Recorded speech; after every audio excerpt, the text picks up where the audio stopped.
जान है, हर दिन एक नई पहचान है। कभी चॉकलेट छुपा देता, कभी रिमोट उड़ा देता है। पापा बोले सीधा बन जा, मम्मी बोले मान जा, पर हंसी उसकी ऐसी है जो सब कुछ माफ करा देती है।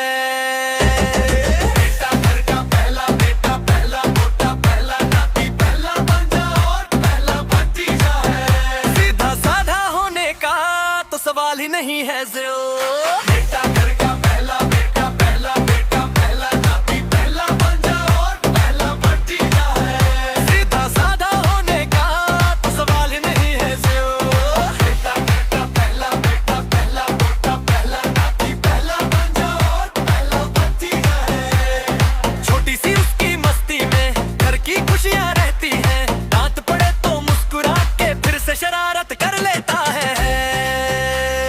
पापा बोले सीधा बन जा, मम्मी बोले मान जा, पर हंसी उसकी ऐसी है जो सब कुछ माफ करा देती है। ओ बेटा घर का पहला